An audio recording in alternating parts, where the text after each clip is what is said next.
Our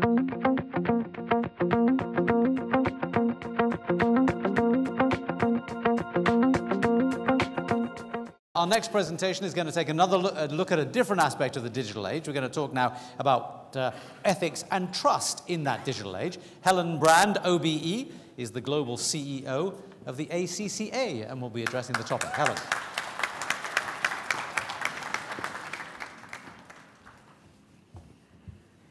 Well, I gave up being cool long ago, but I shall try and share something about ethics and trust. Honoured guests, ladies and gentlemen, it really is a pleasure and a privilege to be with you today for the Future Summit here in Karachi.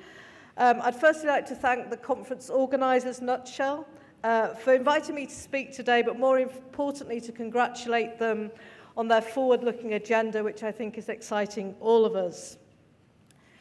The world that we and our organisations operate in has never been more fast-moving and, as a result, more unpredictable.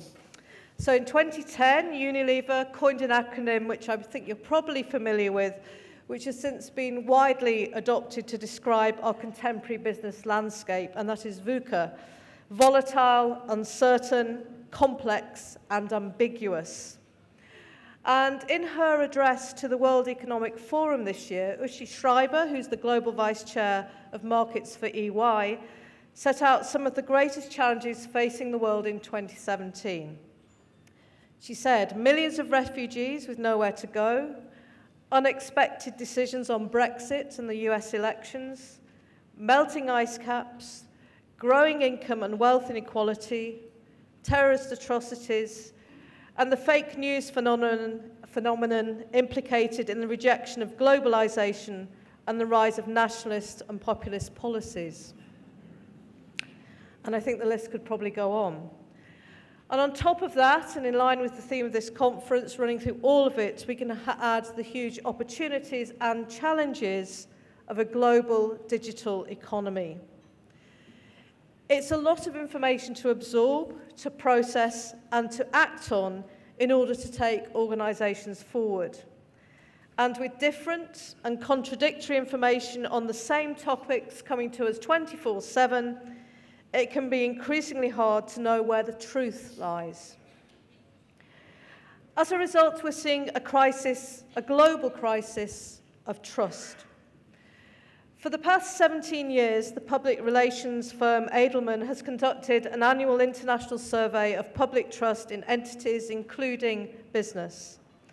In 2017, their 2017 Trust Barometer recorded the largest ever drop in trust across the institutions of government, business, media, and NGOs.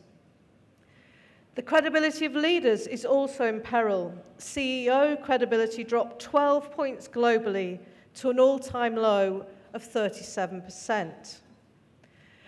The gap between the trust held by the informed public and that of the mass population has widened to 15 points, with the biggest disparities in the US, 21 points, UK, 19 points, and France, 18 points. The mass population in 20 countries distrusts their institutions compared to only 6 for the informed public.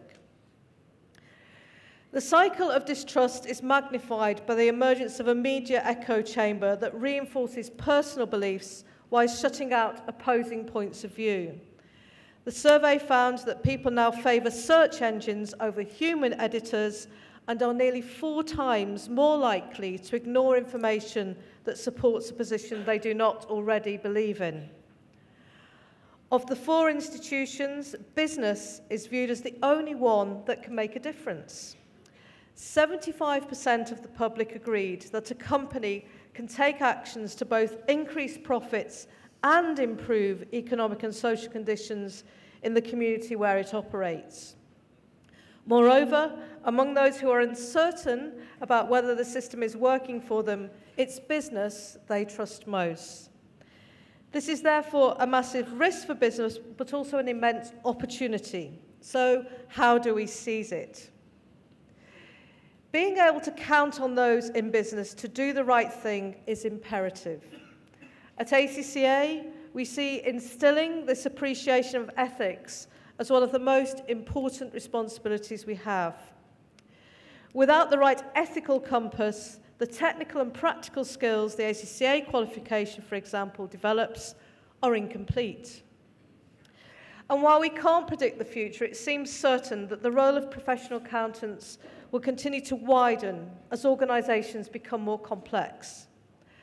Over the next decade, we believe they will broaden even more as businesses rely on professional accountants to help them to be resilient and competitive.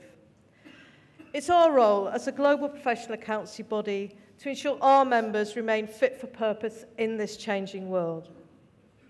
And so we can do this, ACCA has a range of insightful research on the issue of change. And I want to highlight three in particular because they all highlight how change is the new normal. Our research series, Professional Accountants, The Future, Drivers of Change and Future Skills, is the most in-depth insight into the future of the profession to 2025, the demands on the profession and the skills that will be required to meet them and meet those changing demands.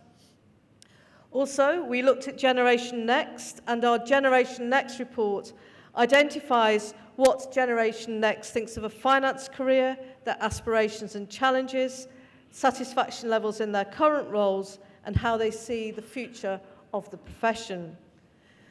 Some 83% agreed that finance experience is important for future leaders, and 81% want to start their own businesses. And that was from respondents, 19,000 respondents we had to that survey. So we're pretty sure that the Generation Next has entrepreneurial aspirations. And our latest report, Ethics and Trust in a Digital Age, finds that strong ethical values will become more important in the future. It also explores how professional accountants can lead by applying their existing ethical principles to unseen before scenarios. One of our key findings from this latest report was that digital advances demand more rather than less ethical knowledge and application. Looking ahead, it seems likely that the risks of compromise go way beyond issues of honest and straightforward professional and business relationships. The fundamental principle that was most frequently cited as being on the threat of compromise was professional competence and due care. To behave ethically and instill trust in a digital age, professional accountants will have to learn new information relatively quickly and to apply their judgment to this information, often in situations they may not have seen before. In terms of building trust in an organisation and its ethical stance, the most frequently cited activity by professional accountants was upholding their own professional code as a way of contributing to the organisation's reputation. To provide this, ACCA is launching a new ethics and professional skills module this month, in fact this week, in Pakistan, as part of our innovations to the ACCA qualification. Now, this redesigned module focuses on developing vitally important ethical behaviour and judgment to ensure finance professionals are equipped with the skills they need to support exam success at our strategic professional level. It develops skills in leadership, negotiation, conflict management, thinking commercially and scepticism, integrated with realistic business situations to improve employability and career success. And because it uses real-world situations relevant to our digital age to develop crucial ethical behaviour, the module addresses employability, as our students will have a strong grounding in ethical standards, which are absolutely essential to the workplace of today and tomorrow.